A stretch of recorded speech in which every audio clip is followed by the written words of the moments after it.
मित्रांनो, आपल्या महाराष्ट्रात सण उत्सवांना अनन्यसाधारण महत्त्व आहे. त्यातीलच गणेशोत्सव म्हणजे पूर्ण महाराष्ट्रभर मोठ्या उत्साहाने साजरा होणारा सण, बुद्धीच्या देवतेचा उत्सव. पुणं म्हटलं की आठवतात ते 5 मानाचे गणपती. चला तर मग पुण्यनगरीतील गणपती बाप्पांचे दर्शन घेऊयात. 1893 साली सुरू झालेला मानाचा पहिला गणपती म्हणजेच कसबा गणपती. शिवरायांच्या काळातील इतिहास असलेल्या या गणपतीची मूर्ती ही स्वयंभू आहे. पुण्याची ग्रामदेवता असणारा मानाचा दुसरा गणपती म्हणजे तांबडी जोगेश्वरी गणपती. 1893 सालीच याही गणपतीची स्थापना झाली.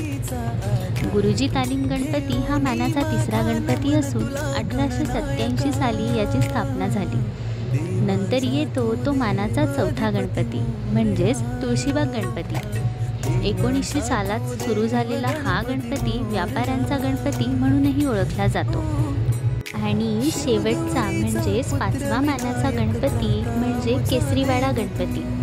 संत ज्ञानेश्वरांच्या ज्ञानेश्वरीमधल्या वर्णनाप्रमाणे ही मूर्ती तयार झाली असून 1898 साली या गणपतीची स्थापना झाली.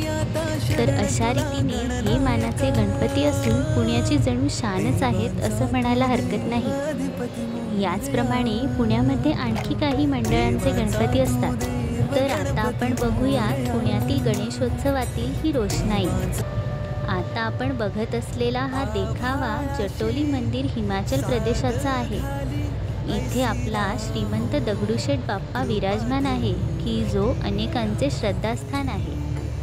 बघताय ना ही गर्दी, खरंच दगडूशेठ खऱ्या अर्थाने श्रीमंत. अत्यंत भव्य अशी रोषणाई येथे केलेली दिसून येते. आता आपण बघूयात साक्षात वृंदावनाची सफर करवणारा शनिवार मंडळाचा गणपती.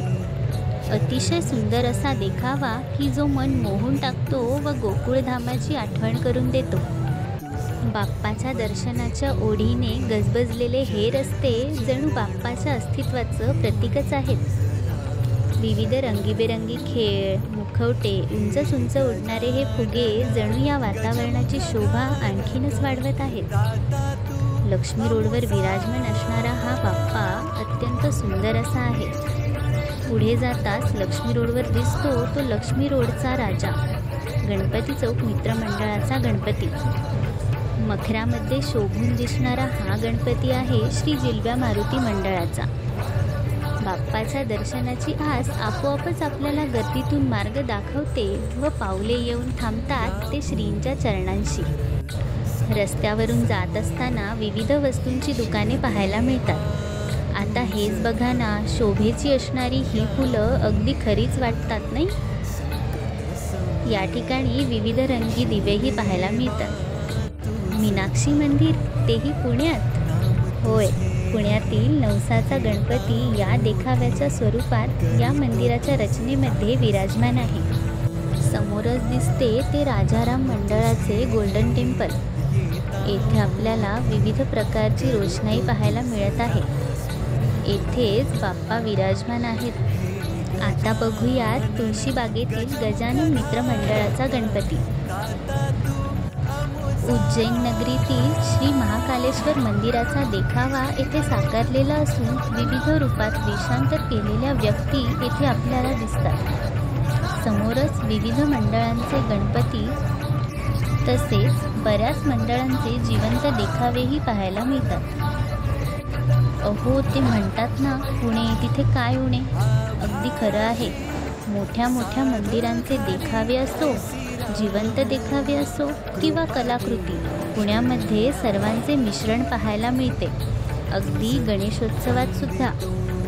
तर मंडळी, श्रीमंत दगडूशेठचे जटोली शिव मंदिर असो किंवा तुळशीबागेच्या महागणपतीचे श्री क्षेत्र पुरी जगन्नाथ मंदिर असो, तसंच राजाराम मंडळाचं गोल्डन टेम्पल असो किंवा गजानन मित्र मंडळाचं महाकाल मंदिर, शेवटी काय, सर्वांचं श्रद्धास्थान व बुद्धीची देवता असणाऱ्या गणरायाचं स्थान पुणेकरांनी कायमच उंचावर ठेवलेलं आहे.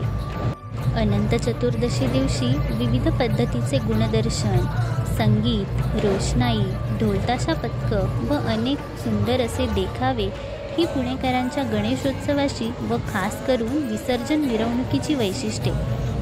चला तर मग ह्या बाप्पांचं दर्शन घेऊन निघूयात पुढच्या प्रवासाला. गणपती बाप्पा मोरया, मंगलमूर्ती मोरया. पुण्याचे हे गणेशोत्सवातील वातावरण तुम्हाला कसे वाटले हे कमेंटमध्ये नक्की कळवा. आणि व्हिडिओ आवडल्यास लाईक आणि शेअर करा व अशाच वेगवेगळ्या व्हिडिओजसाठी आपल्या चॅनलला सबस्क्राईब करा.